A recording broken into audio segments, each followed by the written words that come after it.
Crossing over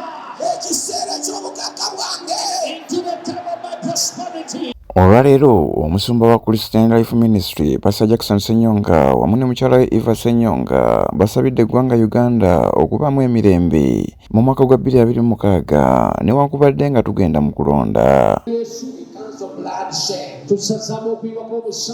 Our language as people go out to seek for votes. Any spirit of violence, any spirit that survives and thrives in unsettlement. I pray in the name of Jesus. You drive it out of the country. In prosperity, tranquility, unity, and peace prevail over this country.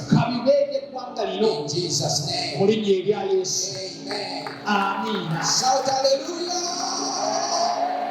Bano babadde mu kusaba okumalako omwaka gwa 2025 okwetabiddwako enkuyanja y'abantu ku Christian Life Ministry Makerere Kavule mwe bayingiriza n'abantu omwaka omupya. Before we get into that panicking moment, what does that mean when God says your final hour is here? What does that mean when God says the year 2026 is the year of His appointed time on your life?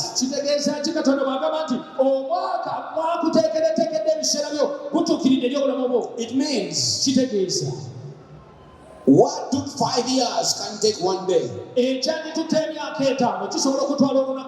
the time has come. It means this is your last year to look like you have been looking.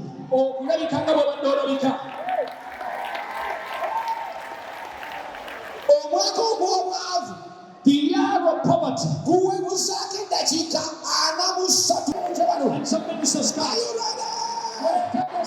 29, 28, 27, 26, 25, 24, 23, 22, 20, 19.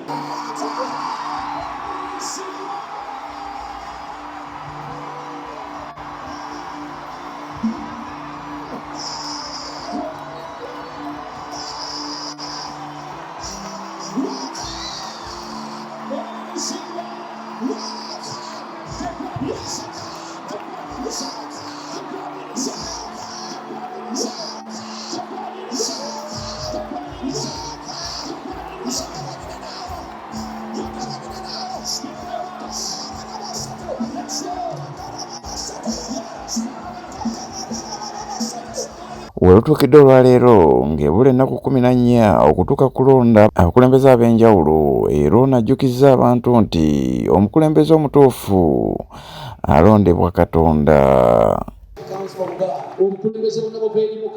We can vote. And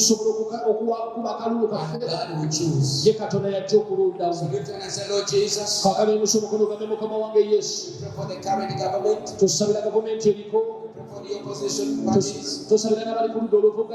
You will choose who will lead Uganda for the next 5 years.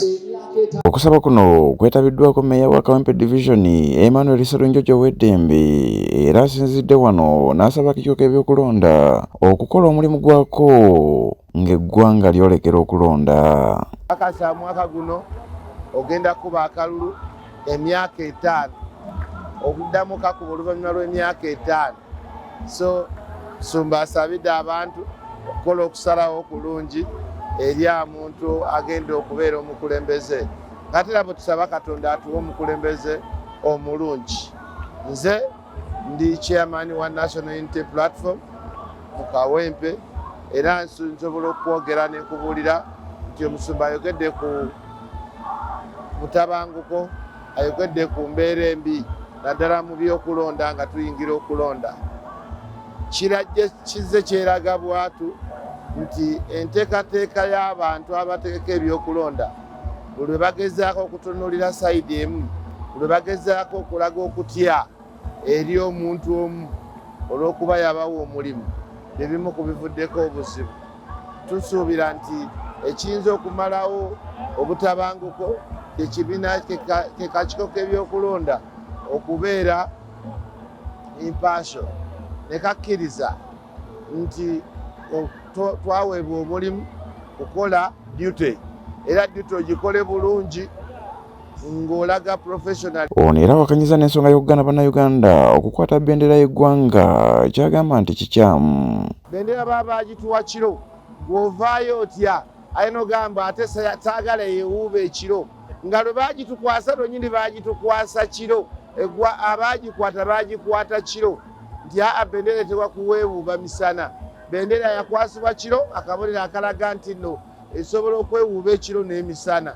Naye buno obutiitiizi bwennyini obwekukunala obulabika bannaffe batandise n'okutya bendera. Olaba batya bendera kati balabika batya n'ebisiikirize.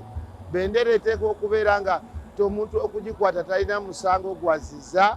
Mu nsi yonna abantu balina bendera ku mamotoka gaabwe. Mbadde mu Amerika, mbaddeko e Bungereza, abantu bateeka bendera za Bungereza ku motoka zaabwe.